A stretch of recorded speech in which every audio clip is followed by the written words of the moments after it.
नमस्कार, मैं हूं अर्चित और आप देख रही हैं 29 न्यूज। तो चलिए रुक करते हैं इस खास खबर की ओर।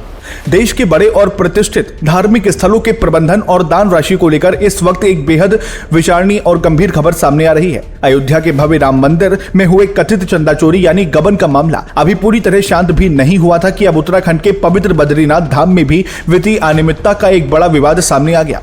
इस घटना ने देश भर के करोड़ों श्रद्धालुओं की आस्था और मंदिरों के प्रशासनिक तंत्र पर बड़े सवाल खड़े कर दिए हैं। देश विदेश से आने वाले श्रद्धालु अपनी गाड़ी कमाई का एक हिस्सा इन पवित्र धामों में इस अटूट विश्वास के साथ दान करते हैं कि इसका उपयोग धार्मिक और जन कल्याणकारी कार्यों में पूरी पारदर्शिता के साथ होगा।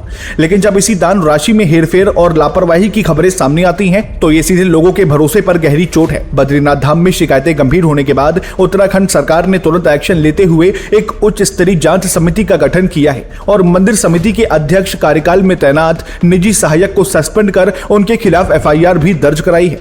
यहां सबसे बड़ा सवाल ये उठता है कि जिन कर्मचारियों पर दान राशि को गिनने और बैंक में जमा करने की जिम्मेदारी होती है, उन पर पहले से ही कोई पुख्ता डिजिटल या सख्त प्रशासनिक निगरानी तंत्र क्यों नहीं बनाया जाता।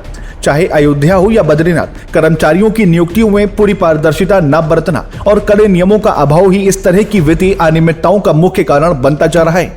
अक्सर देखा जाता है कि सरकारें और ट्रस्ट हमेशा कोई बड़ी गड़बड़ी उजागर होने के बाद ही जागते हैं। जांच समितियां बनाई जाती हैं, एफआईआर होती हैं और लोगों को निलंबित किया जाता है। लेकिन अगर यही सतर्कता, कड़ाई और सख्त मॉनिटरिंग गड़बड़ी होने से पहले बरती जाए तो किसी की इतनी हिम्मत नहीं होगी कि वह करोड़ों हिंदुओं की आस्था और दान के साथ ऐसा खिलवाड़ कर सके।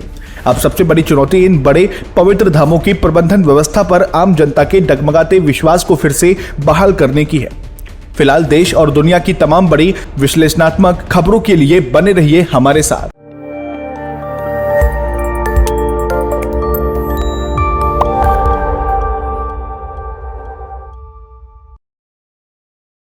नमस्कार, मैं हूं अर्चित और आप देख रही हैं 29 न्यूज। तो चलिए रुक करते हैं देश और प्रदेश की मुख्य 10 बड़ी खबरों की ओर।